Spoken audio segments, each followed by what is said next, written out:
entrepreneurs can survive and thrive during COVID-19 and beyond. The objective of this webinar is to throw out ideas to guide entrepreneurs as they struggle to come up with survival strategies. As the COVID-19 pandemic triggers a wave of economic paralysis around the globe, the question on the mind of most entrepreneurs is, how do I survive this crisis? Even as some lay off staff in a bid to reduce payment obligations, the reality, however, is that layoffs do not guarantee business sustainability. Rather, smart transitions to solving problems or meeting current needs will. For instance, many fashion designers have transited from producing fashionable wares to producing face masks, hospital uniforms, and medical scrubs, which are currently in huge demand. Similarly, a company like Innocent Motors that usually produces different types of vehicles is now focusing on manufacturing ambulances, which are needed to transport COVID-infected patients to isolation centers. Changing circumstances bring new opportunities and new threats.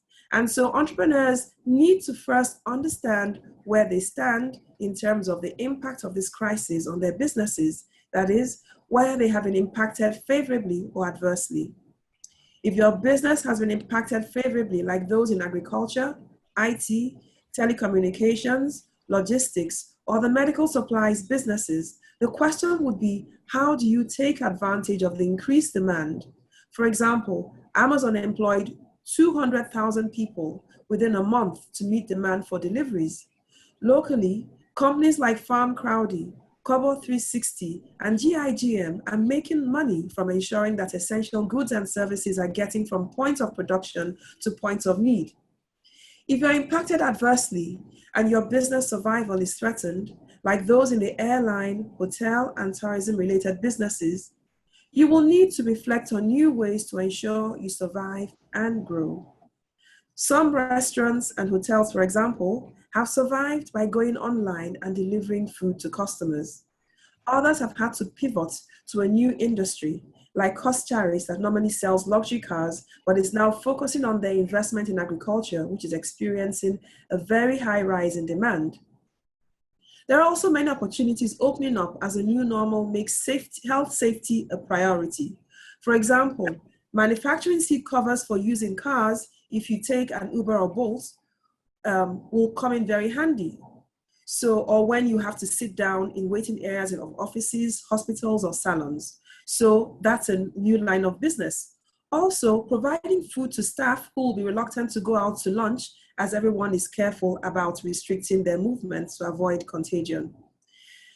The most fundamental way forward is to ask yourself what problems you can solve in this new situation. So today with me to discuss this topic are a set of highly experienced panelists from industry and academics who play a strong role in industry as consultants and board members. I will begin this webinar by directing one question to each of the panelists, after which we will begin to answer questions from the audience. Please post your questions to the Q&A section.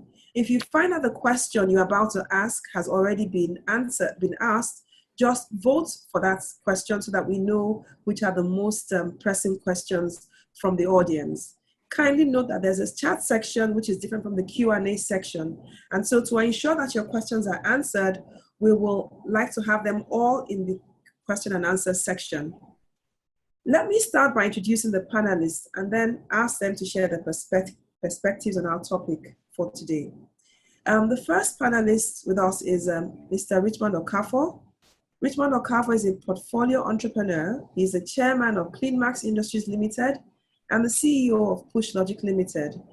He's currently a doctoral candidate at Monarch University in Switzerland. He is also adjunct faculty in entrepreneurship at Lagos Business School. The next panelist who will be answering our question is Mr. Iwan Okaizabo.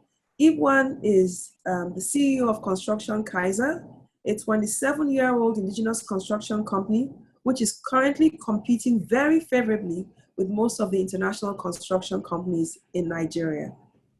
We also have with us Professor Yinka David West. She's the academic director at the Lagos Business School and professor of information systems. With us also is Mr. Isaac Orulugbagbe, former MD CEO of FedEx, Red Star Express PLC, also former MD CEO of SACO, which is SAHCO PLC, and board member of many SMEs. He is a senior fellow at the Strategy and SPEB Department of Lagos Business School, as well as adjunct faculty at the school. He is also adjunct faculty at Strathmore Business School in the areas of strategy and corporate governance. Last but joining us from Arizona is Professor Goke Oke, a professor in supply chain management at Arizona State University and visiting professor at Lagos Business School. He was a project engineer at Shell Nigeria before embarking on an academic career and has consulted for several firms around the world in the areas of innovation, operations, and supply chain management. All right, so welcome, and it's a pleasure to have you with us. Let me start with the first panelist, Mr. Richmond Okafor. I'd like to ask you to share your perspective on how COVID-19 is affecting businesses and how you think they should respond. Mr. Richmond Okafor, please. Thank you very much, Dr. Hetty. First of all, I'd like to say good afternoon to everyone, and hope you're all keeping safe. But also, more importantly, you've got to keep faith, because these are challenging times, but we hope to come out much better than get back to the old normal. Right. I suppose it's fair to say that the COVID event or incidents has changed the dynamics of business, perhaps for forever or for a very long time. I think there'll be casualties, unfortunately. And also there'll be those who are fortunate, like you have pointed out, who will benefit from the structure of this COVID virus. But there's a third group, and the third group is the people who are able to innovate around, just a moment. People who are able to innovate around the constraints and the challenges that COVID presents.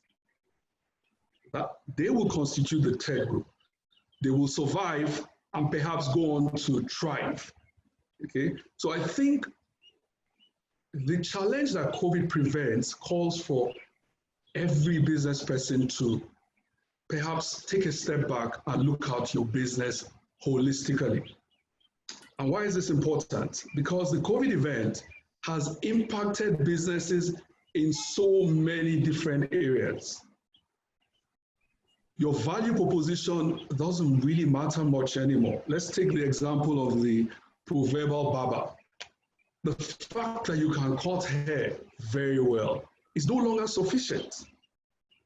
Your value proposition, you've got to have a new value proposition that addresses the concerns about hygiene and at the same time provide the traditional values that were valuable to your customer. The COVID situation has also impacted, for those in manufacturing like myself, to a large extent, our supply chain, especially if you buy anything from China. The situation with the Forex in the country has also affected the costs that we're able to use to purchase raw materials. So there's several different areas where businesses are impacted. And when you have a challenge that is so multifaceted, you've got to take a holistic approach. You cannot deal with one area, forgetting other areas. So I'm going to become a bit academic here. And I want to propose that businesses go back and develop a business model canvas. You can Google that, it's basic. And I'll just share my screen for a moment so that I can make the point that I want to make. So really, what the business model canvas does for you is that it gives you perspective so that you can see your business, in one canvas. And then you can begin to reconcile the issues that are impacted by COVID and begin to innovate on how you can address them. Like I earlier mentioned, your value proposition is no more valid as it used to be. You've got to address the issues of hygiene that your customers are concerned about. You've got to relook at your channels. You cannot rely on traditional channels anymore. Your key partners have also been impacted. You've got to look at that. You've got to look at your cost structure very closely. And with regards to the cost structure, perhaps what you need to do is to look at your cost structure, look at those items that have a disproportionate impact on your costs. That's where you should focus on. So let me, for instance, I'll give you an example for a moment. I'll take the proverbial barber, for instance. And I'm using the barber because I haven't had a haircut in a long time and I'm not planning to have one soon. I wanted to give you an example with the barber, for instance. The barber can no longer rely on being a great barber or having a really nice environment to provide barbering services. He's got to address the issue of hygiene. And in doing so, he perhaps needs to go and kit his barbers like the people who are in intervention centers, in the COVID centers. And doing this will clearly impact his cost structure. But then he's also got to realize that if his cost structure goes up because he's addressing the hygiene, then his customers will also be ready to pay more for it. So this is the way to approach the situation with your business, the holistic way. And just, with the time I have left, I want to give you specific examples that my business has used to address some of the issues we have. I have a manufacturing business. We've got to relook at our channels. We're looking at the online, we're taking them much more seriously. Traditionally, we're focused on the big chains, the ShopRites, the Spars, the Gains, and all of these ones. But we've also come to realize that the neighborhood stores have become more relevant because people are now more interested in going to the neighborhood to buy where they don't have to queue, where there's not a mass of people, and all of that. Our value chain has also been impacted. The costs that we used to deliver products have changed substantially. And I'll give you a specific example. One of our products, traditionally, the cost of the pack was 35%, but because of value chain and supply chain issues, almost 80% of the original cost. So we've got to reflect that in our price. And we are confronted with a situation where the customer doesn't have the latitude to pay as much as traditionally they could. So what we've done is that we've looked at bundling. We've taken that product and we've bundled with the second product that is a stripped down version without the packaging. And we're able to deliver two products almost at the same price of two of the traditional products, but one of them being a stripped down model. So essentially, I'd like to close by saying to businesses, this is a time to go back to the fundamentals. You've got to go and develop a business model canvas for your business and think of innovative ways of how you can address the different pain points or the different challenges that COVID presents to you. Right. Those businesses are to innovate around the constraints that COVID, those businesses will survive and go on to thrive. Okay. Thank you very much, Richmond. Thank you. I'd like to stop there for that. Okay. Could you stop sharing screen? Because it also improves the sound quality. All right. Okay. So Richmond makes the point that we need to look into how we inspire a sense of health safety to customers to ensure that they are willing to pay a premium when they come into our businesses, considering that health safety is not a priority for everyone. So what that brings to mind to me is the fact that the banks, for example, will have to reconsider replacing their revolving doors for disinfecting chambers, because those revolving doors will now constitute a health hazard, considering that we have now been made to understand that the virus remains in the air for a couple of hours. Okay, so I guess that The banks that are able to quickly adopt this change will have more customers more willing to go through their doors, because they know that as customers go through disinfecting chambers that are now being innovatively produced, they will be safe, okay, in the banking hall, and also their staff will be protected. Right, so let's move on very quickly to Mr. Iwan or Kaiser. I'd like you to speak to the audience from the perspective of leadership, to tell us what you think business leaders, entrepreneurs need to do to manage the situation in their businesses to help them survive and thrive. Iwan, please. Thank you, Henrietta. Thank you. So good to be here. Nice to be speaking to all of you today. So leadership is such a big part of entrepreneurship. The leader should be able to lead the team properly in the right direction. COVID-19, it's a new virus that is rapidly evolving, and things are changing every day. It started as a health crisis, now became a financial crisis, it's now a social crisis, so it's evolving and we can't really tell where it's going to lead us to. So as leaders, what do we need to do? First of all, we need to set up a COVID response team. I mean, we see this with countries, we see it with churches, we see it with clubs. All leaders must come up with their A game at this time. Now, staying safe is so important because we have to be alive and well to continue to create value in spite of COVID-19. Still very much in the air. The fact that the lockdown has been eased doesn't mean that we can just get out on the streets and live life as normal. Things have changed. We need to be nimble. We need to think on our feet. Now, I will start by talking about communication. Honest communication is so important at this time to all stakeholders, clients, employees, vendors. Again, we've seen this play out at the national level in different countries where different presidents or heads of government have communicated honestly with their citizens, and it has made such a huge difference. Now, you need to rally the troops. Everyone is scared. People are just afraid, and they're looking up to the leader for hope. Now, while you don't have to lie to them, it's important that you give them hope. Body language is so important. People watch how you react, not just what you say, but they watch what you do. So your body language is key. Like I said, we need to give hope regardless of the situation. Constantly update your team, update your stakeholders, manage your clients to retain confidence. I will go on to talk about finance. Like I said, this is a financial crisis also. So we need to ensure liquidity at this time because cash is king. Defer any expenditure that you can defer at this time. Restructure debt where possible. Access government palliatives if you qualify. I mean, the government has talked about some palliatives for small and medium-sized businesses. So you need to find out, do you qualify? And if you qualify, go ahead and apply. You must just be lucky to be a recipient.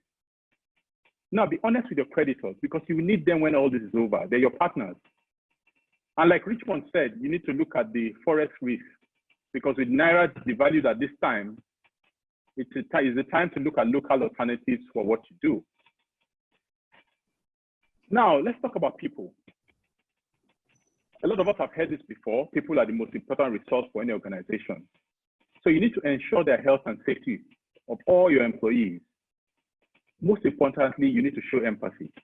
For example, in my company, the HR team took time to call all the staff one by one, and they were very appreciative. Just calling, how are you guys doing? I hope you're okay. How's your family? You know, so that was just so important at this time. This is the time to hold hands and support each other.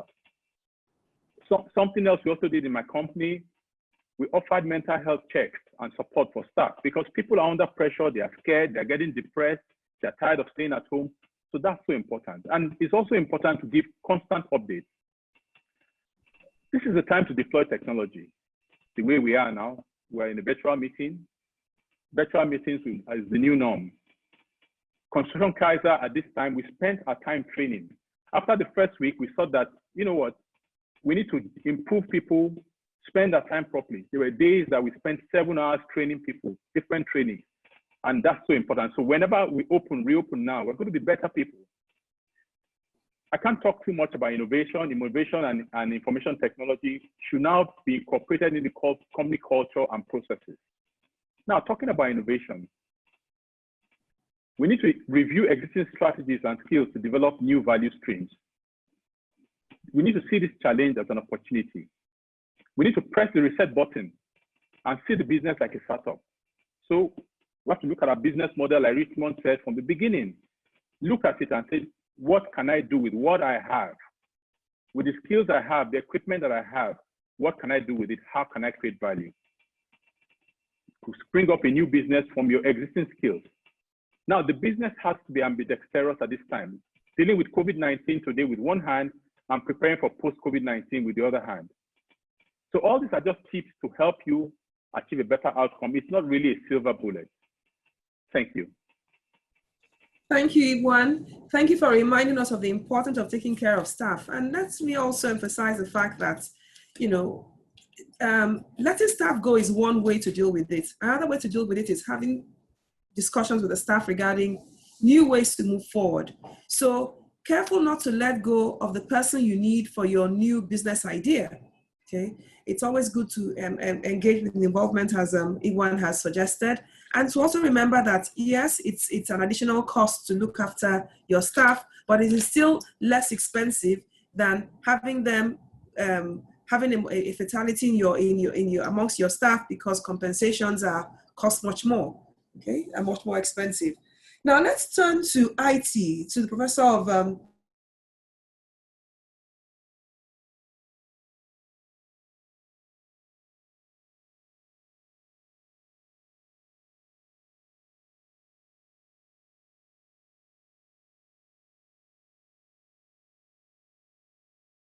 think Hetty's, good afternoon all. I think Hetty has frozen off due to connectivity challenges, but I'll just sort of have a conversation regarding the topic, how entrepreneurs can survive and thrive through COVID-19. One thing that's evident, as we can see today, is that industry has moved from place to space. And that's something that, whether we like it or not, we never thought could happen at this point in time, but we've been forcibly moved into that zone. So moving from place to space, every aspect of our business has had to change and has had to evolve very quickly and in a very unprepared manner. But then again, I think in a way it's good, because if we had too much time to think about it, we'd probably not adjust and accept the realities. So when you think about it, we've started talking about the information age at the turn of the century, but it's taken us almost 20 years to get to this stage. So it's almost like an overnight accelerated digital transformation. But from an entrepreneurial perspective, one thing you need to think about is, one advantage you have is you have agility, you have the ability to make decisions and make them quickly. So one thing is that you need to look at the fact that Richmond spoke about how you create and deliver value, and describing that on your business model. So first of all, we need to understand what are the customer dimensions that are changing and how our customer behavior is going to change. There's going to be a recession, so we think about the fact that customer consumption habits are going to change. How do you begin to understand that? How do you begin to solve their pains and address their benefits through your products and services? So you need to rethink what your value offering is and ensure that your value offering meets the customer's needs. And this is a practice that you need to continually do, because your consumers are changing every single day as we evolve through this pandemic and as we get into the next normal or the new normal or whatever we want to call it. So that's one thing. So when you think about how you do business first of all, the way you deliver products and services. So whether you're a manufacturing company, that you still need to go to a production center and manufacture, but the way you deliver your products and services can now be outsourced and work through a logistics partner, rather than maybe you might not even have access to the retail channels that you used to have before, or the micro markets that Richmond spoke about. The way you manage your customers nowadays, you find out that you need to engage your customers more.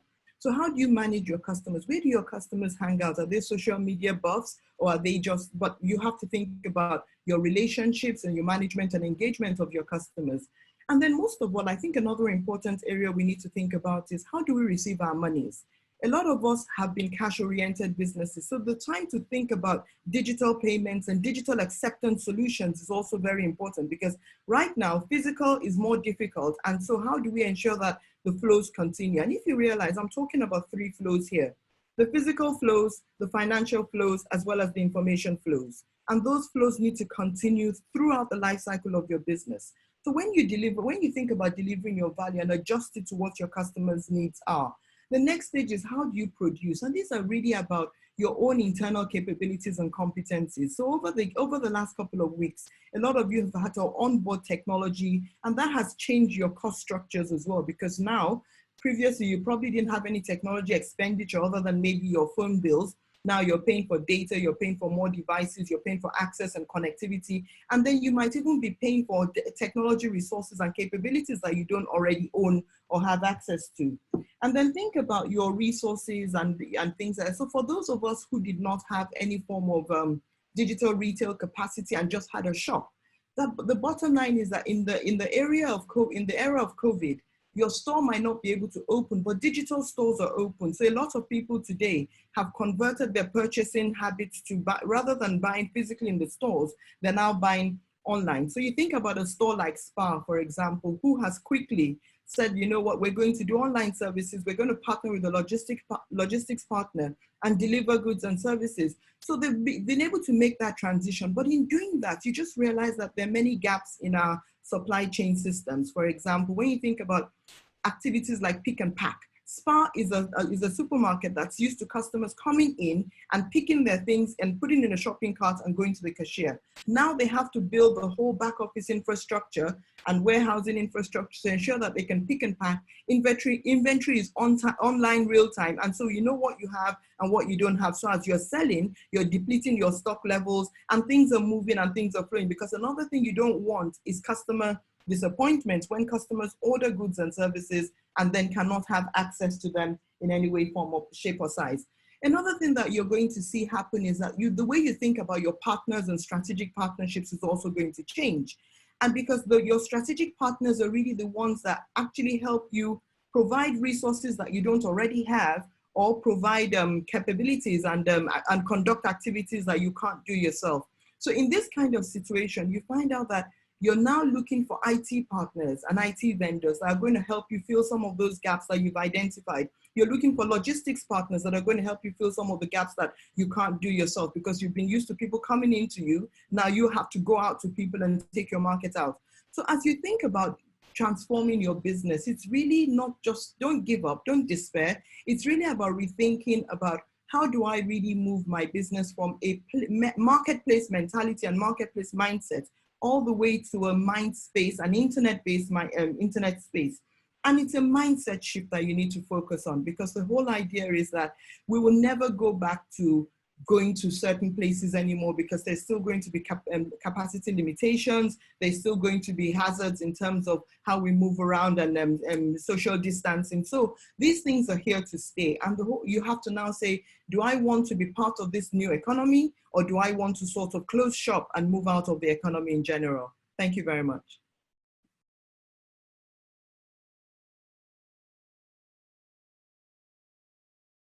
Hetty, you're muted, by the way, so we need to hear you speak. You're muted, Hetty.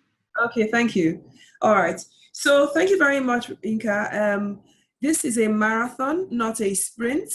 This is now the new normal. So we need to understand that some of the changes we're making are not temporary, but are going to be normal going forward. The same way we've gotten used to seeing a lot of security checks at various entrances since the onslaught of, since terrorism heightened, and we've all gotten used to taking off our shoes at the airports, also to reduce the incidence of terrorism. So going forward, many of these practices will become normal. So we move on to Mr. Isaac Orolugbagbe to share with us some of the practices that have helped him survive in his business, and also advise other businesses as to what they can do to survive during this period.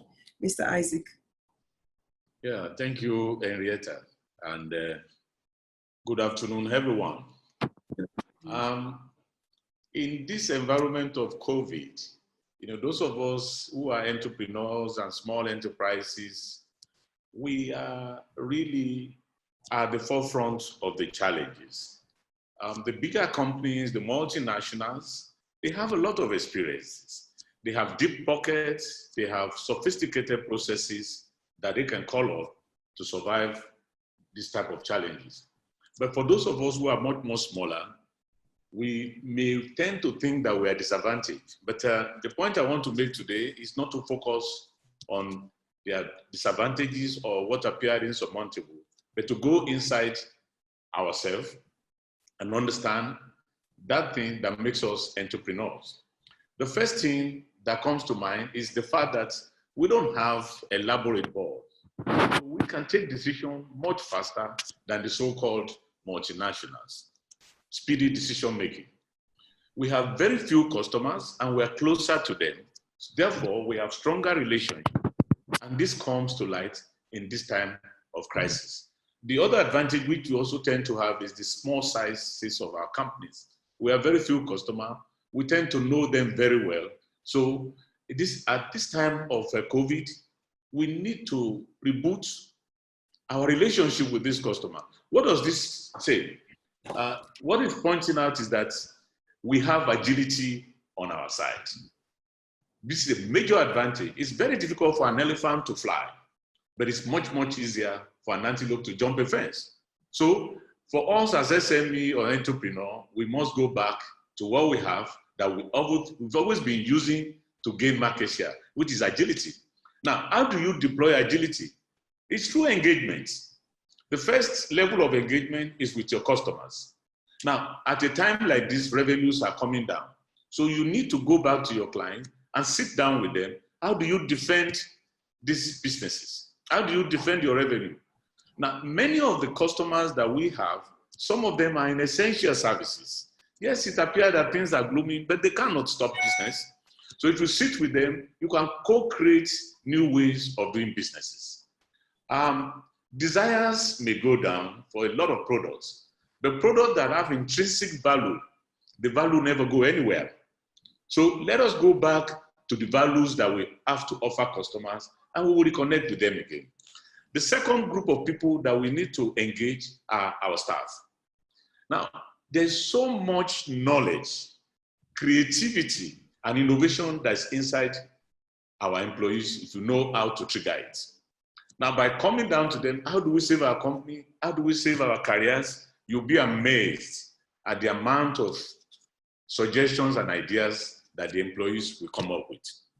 Now, third group are your partners. Partners in terms of suppliers, your landlord, your bankers. We are all living in the world of COVID.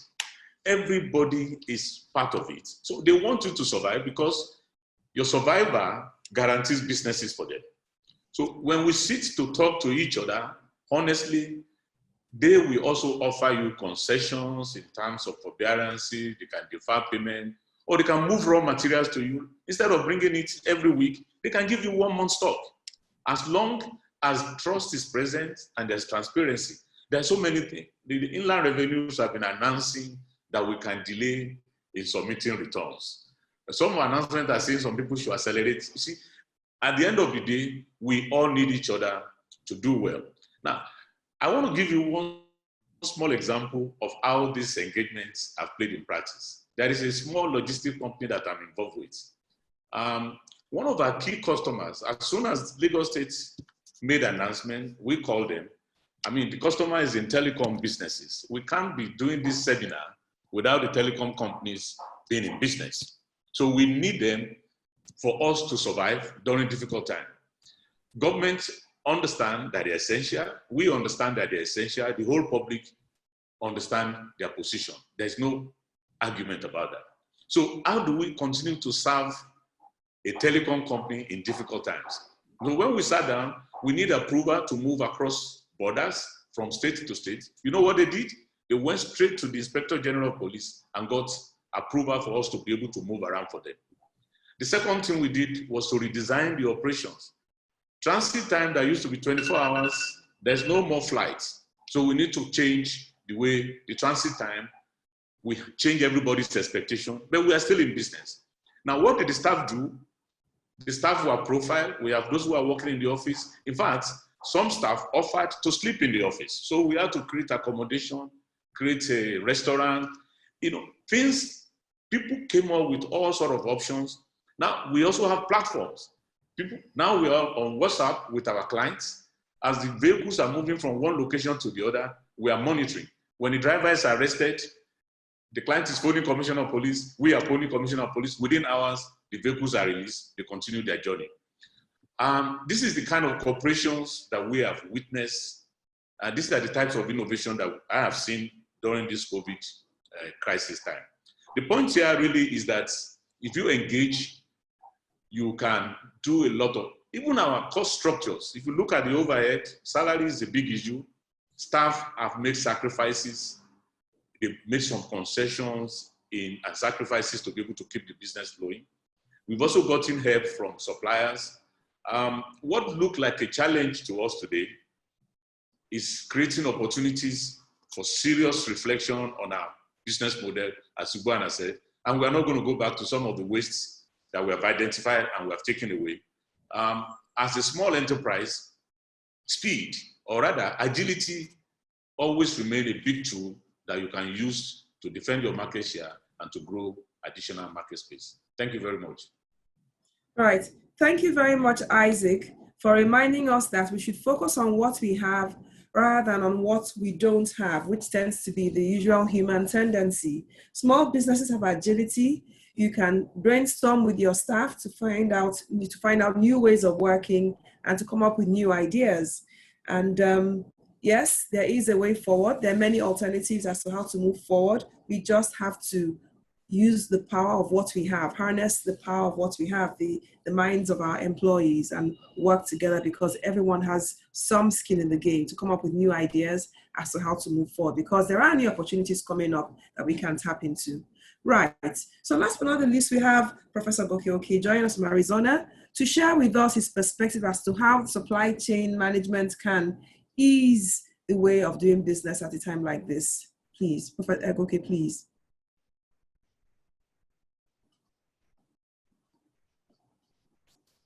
Okay, you need to unmute. We can't hear you. You need to unmute. Yeah, I'm sorry.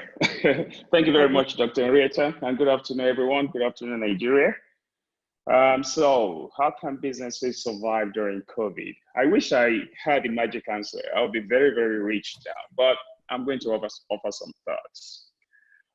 So I don't really know people's individual businesses. I don't live in Nigeria, so I can't really say explore this idea or that particular idea. But what I can do is to provide some tips on how to reach maybe those ideas or those strategies.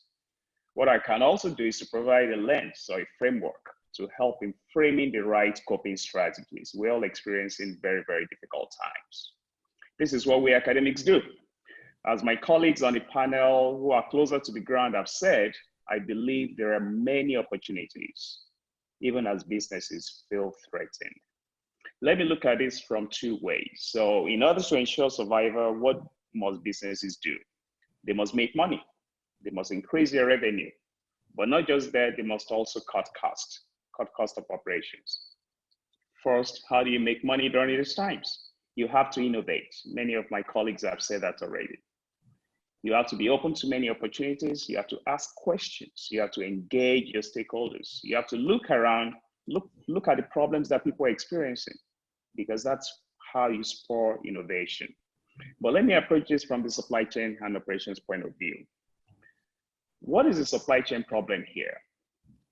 Essentially, it can be summarized as the need to get required materials, required goods in sufficient quantity, sufficient quality, at an affordable price, quickly to where they're required.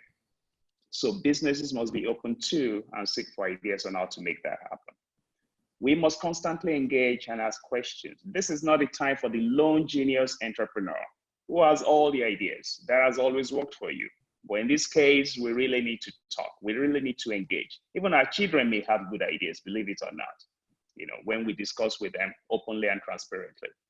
For example, Uber cars. I know Uber is very famous in Nigeria. No people, no customers to carry, but Uber cars can now be used to deliver food, right, for restaurants.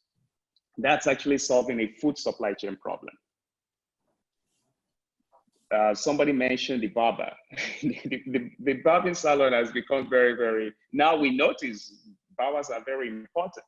My barbing salon here in Phoenix has just reopened to operate, but in a totally different way. Now, before you go to the salon, you have to check in online, and that's using technology. So they've introduced technology. You have to check in online, pick a slot before you drive to the barber shop. When you get there, you wait in your car. You cannot go into the shop. They will call you when your slot opens up. That's when they call you to go. They also have disposable face masks that they give people before they come in. They have to allow only limited number of people in the shop at a particular time because of social distancing. Because of this new service delivery model, believe it or not, they can actually not handle their demand. And I'm sorry, guys, this is why you cannot see my face today, because I've not been able to get in. So I have very long hair, I have bushy beard and everything. Anyway, so while supply chain particularly can aid in increasing revenue, in general, we've been taught in supply chain that we should focus on cutting operational costs within the business and outside of the business. So let me focus briefly on that. How do we do this? Well, stakeholder engagement. I'm not going to repeat that because the last speaker spoke a lot about that. We need to negotiate with our suppliers, we need to negotiate with our customers, our landlords, our creditors. Everyone is in the same boat. They will give us concessions because everybody is suffering the same thing. We need to reduce what I call dependencies, because the reason it's called a supply chain is because of the interconnectivity. Because we depend on supplier, we depend on customers. So we need to reduce that dependency. Is there a way we can backwardly integrate and do some things that we never used to do? Even as a country, we are suffering that, aren't we? Because we depend so much on foreign goods. We depend so much on foreign customers for our oil, and then we're suffering that now. We need to manage our operations better internally. We need to look for innovative ways. There are a lot of companies now. I think Hello? Yeah, can you hear me? Yes, okay, you're back on. Yes, okay, you're back on. Okay. You're back. So I'm sorry. Yeah. So we need to look internally, look at our operations management. How do we manage our operations? How can we reduce costs? What are those processes that we can now focus on with a lens, with a big lens to see how we can cut costs? Flexible working contracts. Who knew we could conveniently work from home? Maybe this is the new normal. Maybe we don't need to be in the office. Maybe we need to introduce new contractual terms with our employees. And then finally, to finish this, we need to constantly plan. The reason this COVID-19 has impacted a lot of businesses is because we were just not prepared for it. And this is fine because we are not God, right? How are we to know? But as we live through this period, things are continually changing. It is like a wave. The COVID-19, sorry? I cannot hear you, Henrietta, are you speaking? No, it's okay. Okay, please go on. Go ahead, okay. Okay. So I'm sorry. The COVID-19 situation is still very fluid and a lot will still change. We have to have plans for different potential situations. What if the country locks down again in 2 weeks' time? What if people refuse to come to our restaurant? What if people refuse to ride our keke marwa, even though Lagos has opened up, because they are afraid? What if the price of crude oil goes down to zero? We need to ask all these what if questions and prepare coping strategies for each one of them. Waves come in different sizes. Let me finish by sharing a personal experience. I was learning to surf many years back. And my surfing instructor said to me, you have to paddle before the wave comes. I didn't know what it meant until a big wave hit me. So actually, you have to paddle before the wave actually comes. What does this mean? We need to be prepared. We need to be prepared for the next big or small wave. Are we going to be reactive or proactive? The companies that are really enjoying now, they are the ones that have been really prepared for this kind of situation, or the agile ones that can easily change. I think my time is more than up. Thank you. Thank you very much, Goke. Thank you for reminding us that we can actually negotiate with customers, lawyers, and landlords. Thank you also for sharing that example of how the barbers and salons abroad are operating. And I'm sure that by registering online, they'll actually remove the pain point of having to wait. I'm sure we all know that we hate, I'm sure we have all experienced that waste of time we all dislike at the salons or at the barbers when you have to wait to get your hair cut. So if you know that you can just walk in and have attention, that's a great advantage. So there's so many things that we can do. Okay, so rather than agonize about how we're going to meet all those bills, why don't we go ahead and proactively negotiate how we can stagger payments or defer it or actually get a significant discount on those payments, which are also, because everybody knows what is going on now. I would prefer to have something rather than nothing. Right, so let's, thank you panelists for your overviews, for the points you have made, which I think the audience have found very useful. Let's quickly move on to the questions. We have a question here from Ayokuno Adetola who says, what is a suggestion for a training consulting company to thrive during and post-COVID-19 era, most especially to retain current income level and clients and not to fall below present performance? Who would like to take on that question? You need to unmute yourselves, panelists.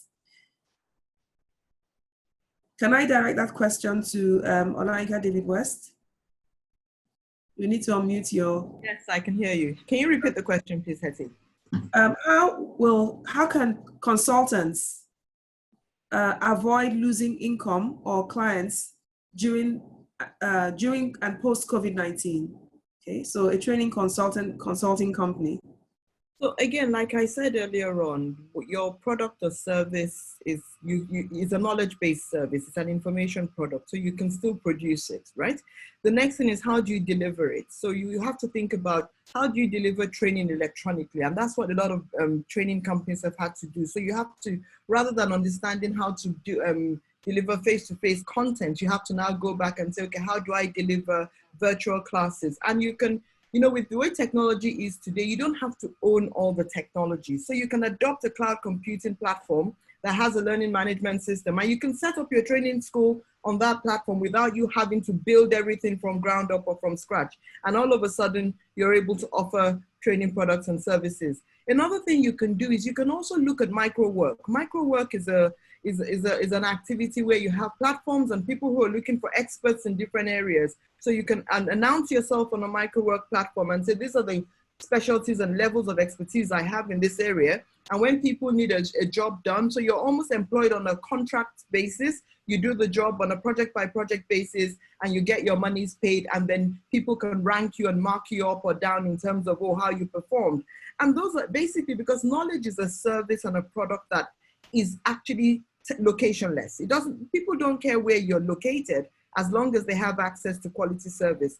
Another thing that we see here is that in the SME industry, there's a need for a lot of services, knowledge services and consulting services. So even within the SME industry, how can we set up a platform that says, how do we ensure that we can interact and match businesses who are knowledge ideas or knowledge owners with knowledge needs and things like that. So there are many options, but I think that it's about realizing that the cheese has moved, and you also just have to think about, what do I have?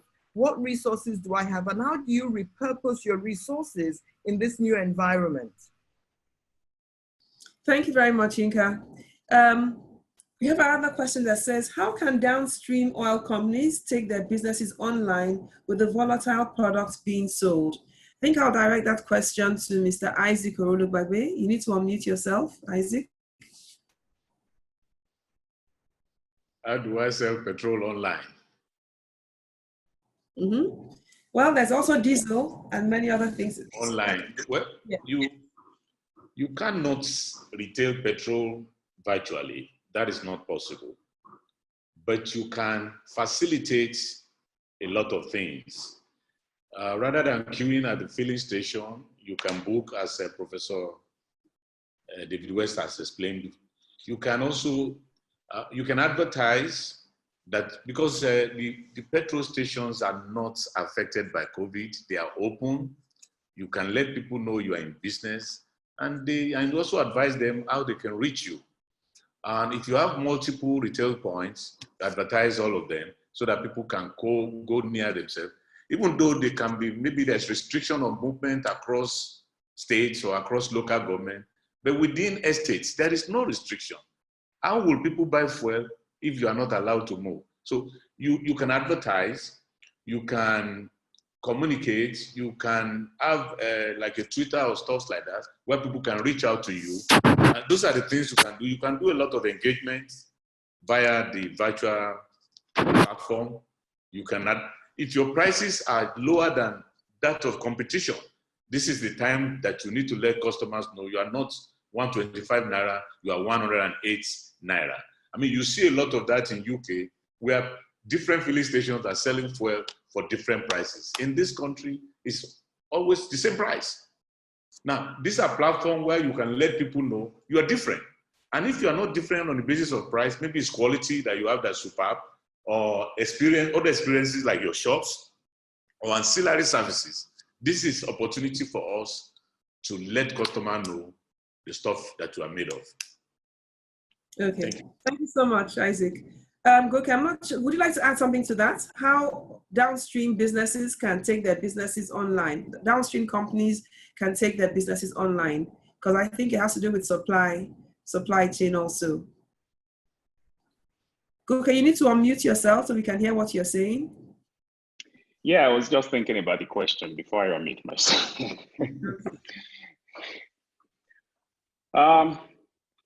So the use of technology is very important here. And many companies have been very, very successful. If we talk about platform strategies.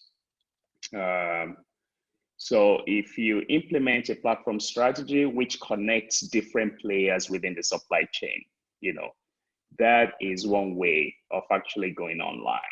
So for example, you have a platform, it's just like your app, so your app is used to connect different players within the supply chain together. So that limits the connection or the actual physical contact that you have with people.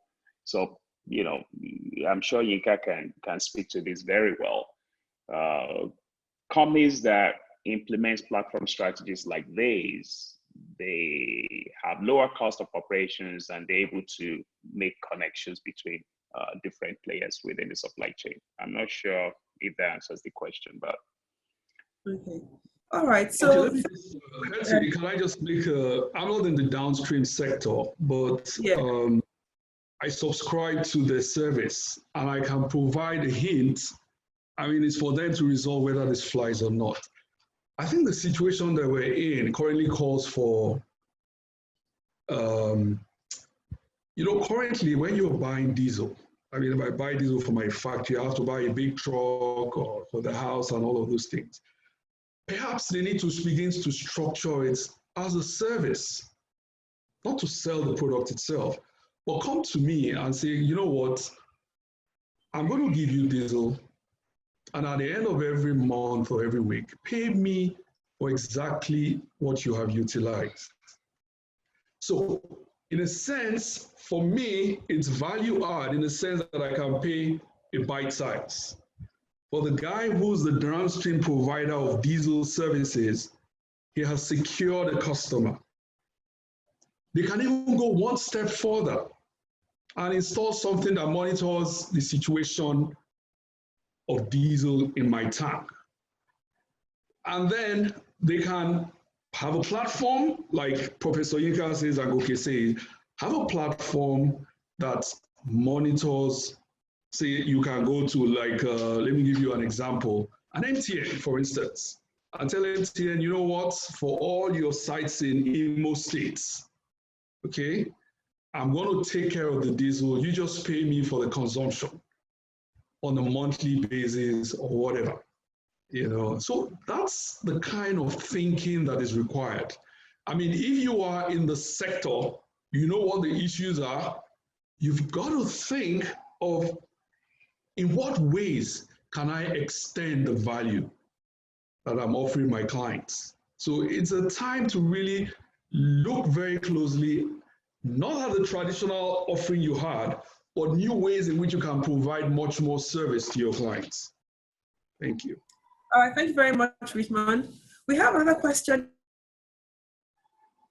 Management companies or property management companies strive at post-COVID-19 period, I guess during and post-COVID. Ibwan, I think this question is right up your alley. The person wants to know how real estate management companies or property management companies can strive during and post-COVID. Okay, so I think property management companies need to look for a different way of doing things. We talked about technology. They need to deploy technology. For example, it's not very easy to go around showing people houses now. So what they can do, they can have a video tour such that you can go online and you can see the house without going there, because people are going to be afraid to go on tours of buildings. So they can go online and view and see the video, and that makes it easier for them to come and to focus on the inquiry and move up on that. Okay. Can I add to that, please? Yes, please. I think in the era that we're in now, where we've had to endure 5 weeks plus of work from home, I think we're also going to see a decline in demand for commercial real estate or commercial properties, because you find out that there's some people who realize that I've been able to pivot my business and I might not need as much real estate as we have today. There are organizations that would also say, oh, I don't need all, and even with the current policy in Lagos State, 60% occupancy, right? I don't need all that space. What do I do with the space? So there will be people who would now start thinking about hot desking, where you don't have everybody coming every day and everybody just grabs a desk and goes. There will be more co-location and working spaces rather than fixed offices. So those are things that we need to start thinking about, because it's not just going to be business as usual, where we're all going to pack ourselves into properties, renting properties, especially for commercial purposes. People are going to have homes that they've had to repurpose at this time for working from home. So how do we, and that's going to continue in the near future. Mm-hmm. And I also think that, if I may add, that now that some people are going to see the need to keep their, to accommodate their staff, just like Isaac shared. And I also know that a friend of mine who runs a restaurant that has had to house her staff even before the lockdown. I mean, they're still housed right now within the location to ensure that they get exposed.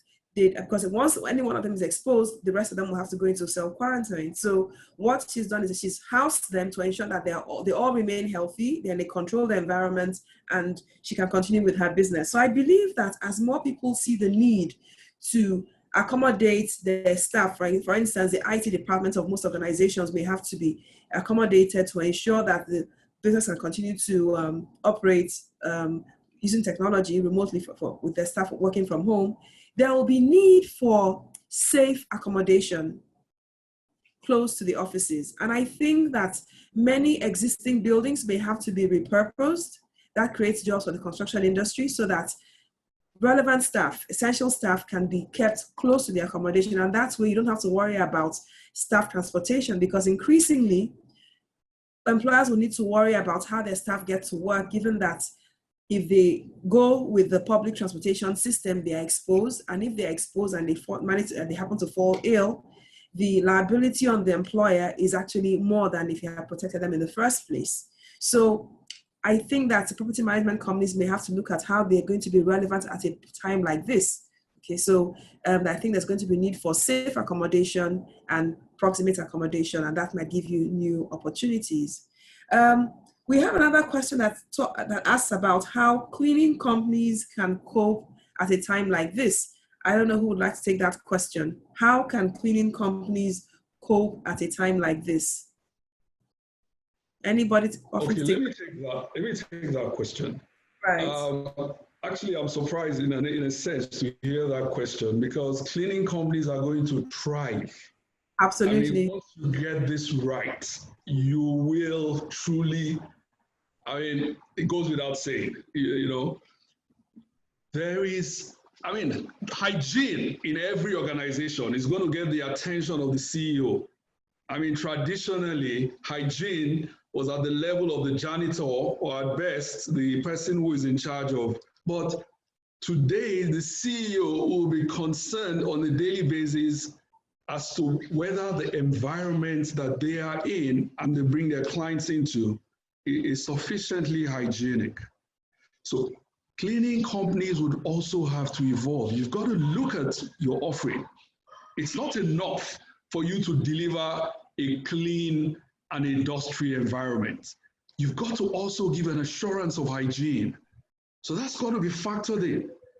And clearly that would amount to an increase in your cost, but also you can pass this on. You can pass this on because people really are ready to pay a lot more for cleaning. And let me also add to that, the traditional cleaning industry in Nigeria is to a large extent rudimentary. I mean, I'm not saying this but that's the reality. We haven't had any need to really clean to that level that is required now. So it's an opportunity for everyone. Those who are able to up their game will truly be very relevant. So I think this is a time for the cleaning industry. Thank you. Thank you. Yes. And actually, if I may add to that, I can just give you an example. Yes. For example, on our sites now, we require higher hygiene standards. Construction usually has a lot of people, so we want to make sure that the sites are clean. We're not specialists like that. So we might as well just hand it over to a company that we're sure we come in every day and make sure that the place is COVID-19 free. So that's a huge opportunity for the cleaning companies. Thank you. Thank you very much. You want to say something about this, Isaac? Yes. I spoke to a friend of mine over the weekend, and he's having challenges coping with the orders that are coming in. He's into this, it's a fumigation company. And the clients are calling, all the factories that are shut down are cleaning up the old space. And where they have COVID patients, you still need to fumigate. Hospitals are being fumigated. It's looking for staff. Now, cleaning is much more than sweeping floor. Cleaning involves a lot much more than that.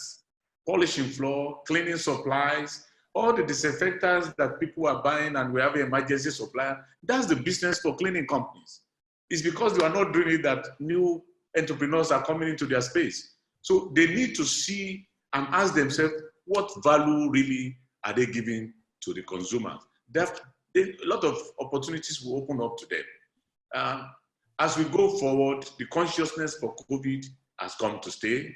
The Ebola consciousness has not left us. So the need for cleanliness will continue to grow. But the cleaning companies must see themselves beyond sweeping. They have to see themselves and holistically taking care of our hygiene. And then they will see the space, opportunity will open up to them. Thank you. Okay, thank you so much. Okay, the next question is a bit similar. It says, how can we reinvent our transport service business in the current situation we have found ourselves and continue to be relevant in business? Yes, so I think it's similar to the cleaning business. Okay, so who would like to take this? Well, who would like to answer this? Okay. I can't because I used to provide a service and I use the services of transport and logistic companies. What I can tell you is that haulage companies have got to look at, let me borrow an analogy, let me take an analogy from the communication industry. They've got to look at the last mile and they've got to look at the pre-mile. I mean, today, traditionally, as a manufacturer, we used to try to deliver a lot of our products, okay? We try as much as possible. Where we can't, we rent a haulage company. But today, we do not have the means or the desire to take our goods to the haulage company.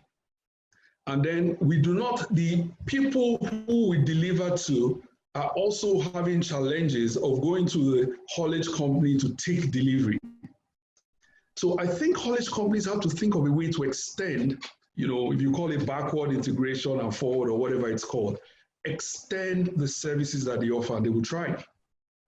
They will thrive. So that's just my contribution. Okay. All right. I can see Yinka's hand up and also Isaac. Okay, so you want to say something about this? Yeah, yes. Let me I think with regards haulage and logistics, I think that there's also platforms that are trying to aggregate the services of some of these. So it's also about, rather than trying to do everything by yourself, because one thing Isaac mentioned and Goke mentioned is this issue about customer engagement and customer management. Do you have those capabilities as well? So rather than trying to say you're going to create new customers, why don't you add your own resources to a pool, and then that you get business any which way without having to deal with customers, and you get your money. So I think, again, like I said, our mindsets have to change, because a lot of the things I'm hearing are really still about how do I make money given the situation? But we haven't asked ourselves, how do I see things differently?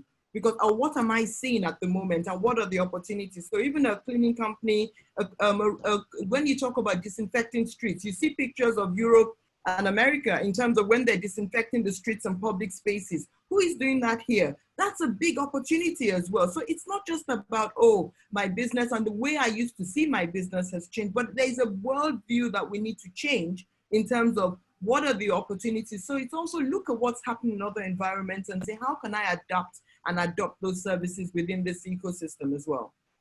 Okay. All right. Isaac, on this? Yes. If you have listened to the announcements from the federal government, from the president, from the governor, most of the transport businesses are considered as essential services. And what do we carry? Food is the biggest commodity that we move around the country. It's exempted from these restrictions. The challenge we are having is, how do you package yourself as a transporter?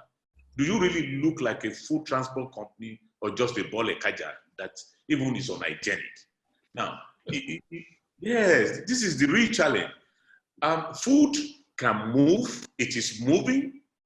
Pharmaceuticals are moving, spare parts for telecom, for oil industries, even petrol is moving. It's a haulage company that's moving all these things. So it's booming, nothing really. The main challenge we have is transportation of human beings. And pronouncements are coming now, guidelines are being issued as how you can transport people from one place to another. They're asking you to reduce the load factor, create space. So if you have been carrying 15 people before, reconfigure the seat arrangements and carry 7. Then you will get, you see, we can all engage the road safety and the transport department of the police so that these things can be defined vehicle by vehicle. If a Molo is taking 50, go and sit with the transport department, arrange, agree the number that you will carry and the configuration in your truck. And then you can put a signage on your mirror. This is a corona compliant vehicle. People will move with you, police won't stop you. So it's not about getting angry, engage the authorities and bring the configuration out. You can design a license they can give to you, you stick it on your car, nobody will stop you. So we need to look inside ourselves and find ways of complying with the regulation to the satisfaction of the consumers and yourself. Thank you. Thank you, Isaac. Let me just add that I think that the key question most businesses should ask themselves is, how am I being relevant? Right now, many employers have to think about the safety transportation of their staff, something they didn't have to worry about before. Maybe all they had to do was provide a few staff buses and that was it. But for any company that requires all their staff to come to work, they really have to think about how their staff can avoid the existing public transportation system. So that creates an opportunity for anybody in the human transportation system, because companies don't want to be bothered with this. They want to focus on what they're set up to achieve, and they will easily outsource this.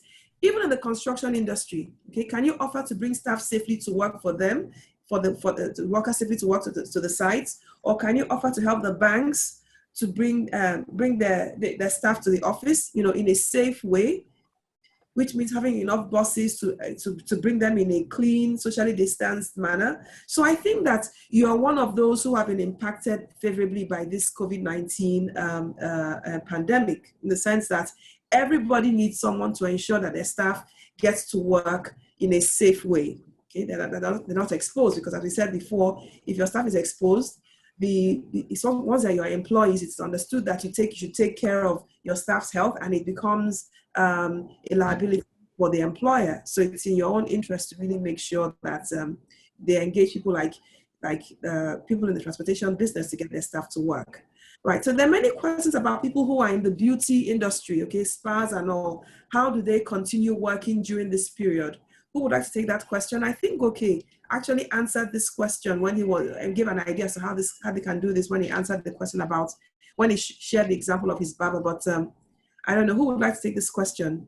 How can those in the beauty industry continue to operate? Okay, I can see Yinka smiling. I wanted to answer the question. Yes. I'm going to sound like a scratch record, so forgive me. It's really about you're thinking about your physical spa as a business, but how can you offer health and well-being services when people are at home? Because we're talking about mental health, we're talking about depression. How can you offer and help people relax and help themselves through that process? And that's where YouTube comes in. There's nothing you can't find. There's no video you can't find on YouTube. So why don't you start up your own channel? And that also generates momentum and creates customer engagement. So when you come back online with your physical spa, you've already built a connection with people. Okay.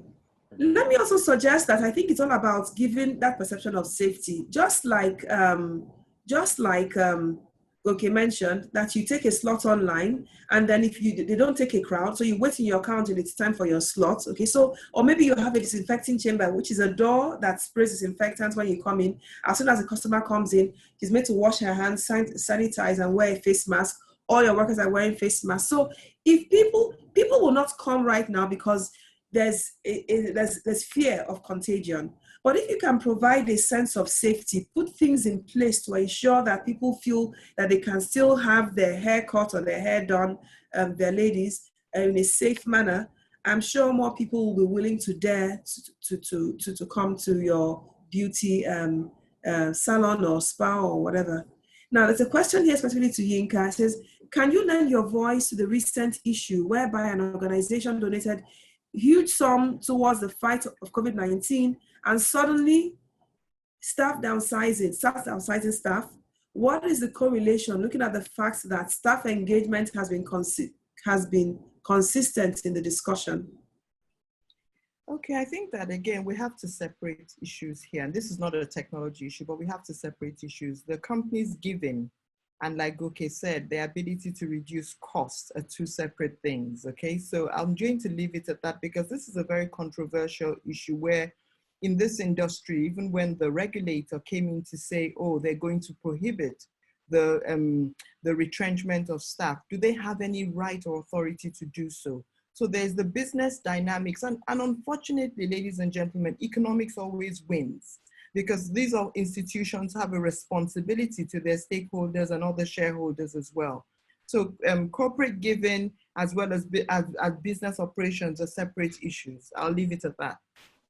Okay, so someone is asking me to scroll back to know how, they want to know how travel agencies can survive during this period. Anybody wants to take this question? So those who are into the travel and tourism related businesses, how can they survive during this period? Anybody wants to take that? Okay, let me speak to that as far as I know. I think that that's one of the areas where innovation and technology can take place, in the sense that people can have that experience in situ for now, while you pivot into other areas of business. So right now, there are travel restrictions, flight restrictions. So there's no question of moving from one country to another. But then there are these virtual reality goggles that actually give you that experience. So maybe it's actually to record videos of these areas where people can have the experience of being at the seaside, or, you know, at the pool or whatever. Yes, because you do what you can with what you have. So if you want to go to, I don't know, Hawaii, okay, you buy the package that has the Hawaii, whatever, slot it into your virtual reality goggle, and you're there, so to speak, okay? However, I think that you might need to invest in some other related business, okay? Because right now there are flight restrictions, let's face it. Now, related to your business are the tourism-related businesses like hotels, okay, restaurants. Now, in some countries, hotels are giving shelter to doctors and nurses so that they don't have to go home every day and risk infecting their families. The question now is, who pays for that? There are lots of donations going around helping to cover medical costs. Of course, that can also be channeled to the hotel that's taking care of accommodation for doctors and nurses. So it could also be to look into things like that. But I would suggest that those who are into travel-related businesses begin to think about other areas they can pivot into. Okay, so what else? Yes, Inka wants to say something too about this as well. I think if you think about fundamentally, what's the essence of a travel agent? You're intermediating services between a producer and a consumer. So that's really what you're doing. So what I would suggest is look for other industries where you can intermediate the services rather than just focusing in the travel sector. And that's what I would think about. Thank you, Yinka. Yes, Isaac. You have to unmute yourself, Isaac. Our business should concentrate now on what happens after COVID. Believe me, COVID will go. It may take time, it will go. And then as soon as COVID is over, what are you going to have with travel and tourism? You are going to have rush. Students are going back to school. People who are trapped in certain locations are trying to get back to their original location. So what business model will you put in place as soon as the restriction is lifted? Are you buying seats in advance so that you can resell? Are you renting a special flight to take people from one destination to another? These are the kind of things we should be dreaming or talking about now. What is going to happen? So get your people to start working. On your mark, get set. As soon as the restriction is lifted, you are running. Okay. There's so many flights that are packed. So you can lease those planes, especially if you have identified routes where there's going to be a rush. Okay. All right, Isaac, you remember this is a marathon, not a sprint. So I think the person wants to understand how to survive now in the meantime while waiting for COVID to pass. And COVID is not going to pass in less than a year from the look of things. Historically, 500 to 800 days for a pandemic to pass, which means that it's an average of 2 years. So if we're lucky, it will take a year. Okay, so so how do they survive within the year? Richmond, were you going to say? Yes, I was going to say that, I think what Isaac has said is relevant because in the long term, you've got to be ready for the long term, but also in the near term. I think before COVID in itself lifts completely, there will be some measure of lifting. Perhaps international travel may take a while longer. International holidays and all of those things may take a while longer. But people would have to holiday. People, like Yinka rightly pointed out, you've got to think of other ways. You've got to look at what you currently offer. And I'll give you an example, for instance. There are getaways that don't necessarily require that you travel in a like in an aircraft, for instance. You can travel your vehicle to a venue where they offer some measure of recreation. So it's for the travel agent to think of, so what kind of recreation can I offer that would not necessarily require people traveling in their aircraft and all of that? Maybe you can think of Obudu Cattle Ranch. You have to come in your own vehicle. And whilst you're there, here's what's going to happen. And things like that. So if a travel agent or someone who provides tourism services wants to survive, you've got to innovate around all of these challenges and come up with a slightly different model that will make you relevant in the current situation. Whilst, like Isaac rightly pointed out, planning for the long term, which will probably 2 years from now. So that's really what I'd like to say. All right, thank you so much. So this will be our last question, given that we are getting way past time, but just to make up for our technology hitches. A lady says, downsizing should be handled with care. As entrepreneurs, we must show empathy, and we can introduce another line of business and engage the staff we consider not necessary to our current business. We can give them targets to meet as opposed to fixed salaries. That sounds better than outright retrenchment. I think this is a strong point at this time because we always talk about employee loyalty. This is a time for employers to also show loyalty, because think about it. If you, the business owner, who typically will have much more savings and a higher salary than your staff, is nervous, you can imagine what your staff, who typically earn much, much lower, will do if they find themselves in an even worse situation at a time like this, when they're not likely to find something else to do. So I don't know who would like to speak to this, but this is something that Mrs. Funmilayo Onofuwokan would like us to consider before we round up. Yes, Isaac. Okay. I wanted to turn the question the other way. I mean, because this is the same question I ask a board that I'm involved with. Can your company survive without your staff? It's not possible. And also, can the employees have career without the company? It is also not possible. So the two parties need to sit together to think of how each of the group will get the values that they desire.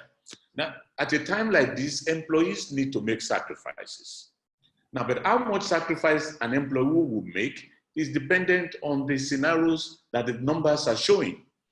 It is not, I mean, if you think with your staff, you can hold on to some of the revenue. And that little money can be shared by all. But if the other group is greedy, they just want to take for themselves and just drive people away. Now, the staff that you sacked is gone. The ones that are remaining will not put their heart to your business.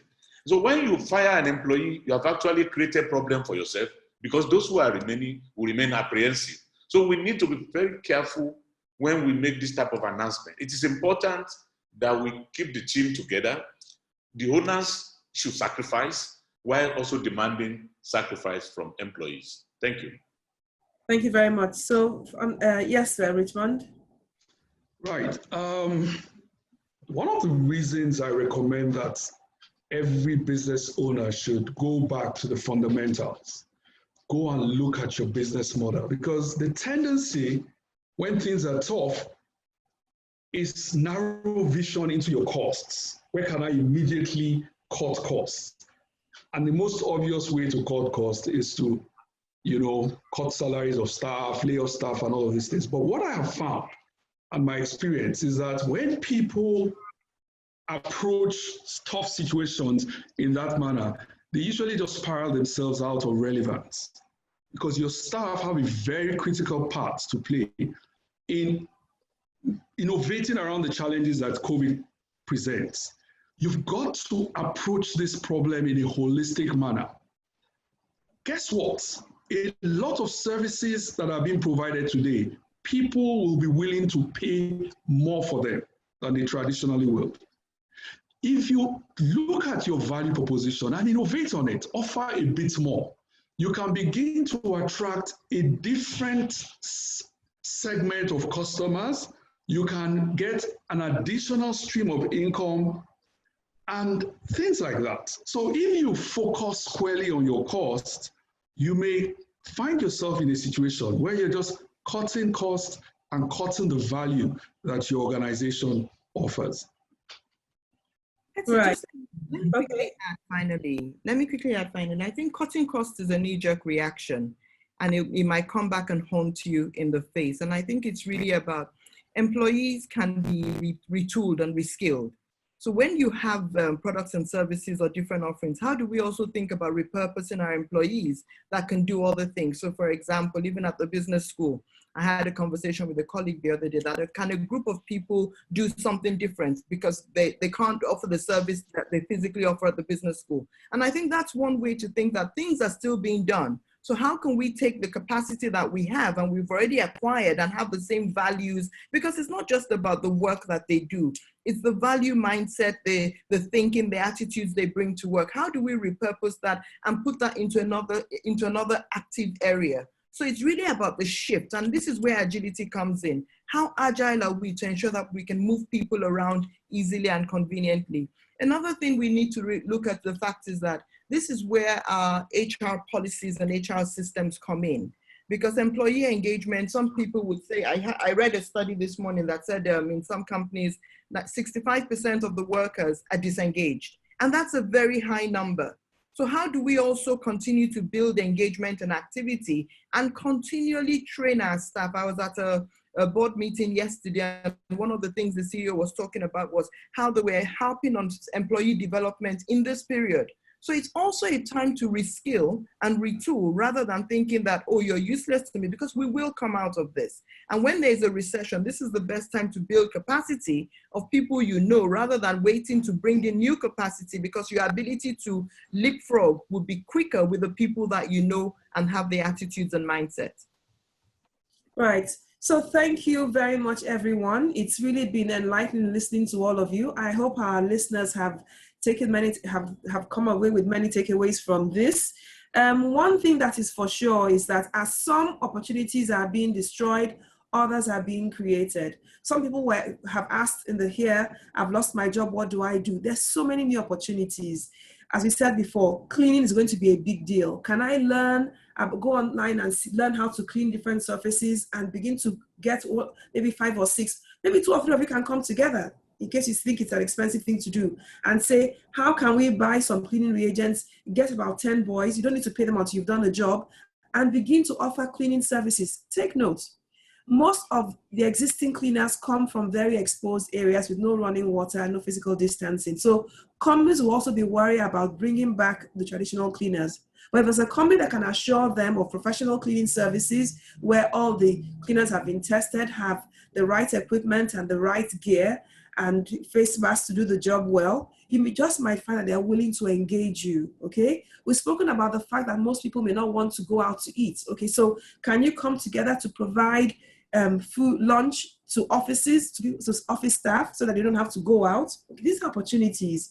Even producing the cleaning agents, okay? Can I learn how to produce sanitizers or cleaning agents and sell to cleaning companies? Because this is going to be a big part of what is going on. Even security. So again, we've got to think, as you lay people off and they have no jobs, you're actually converting a willing to work staff into a potential criminal.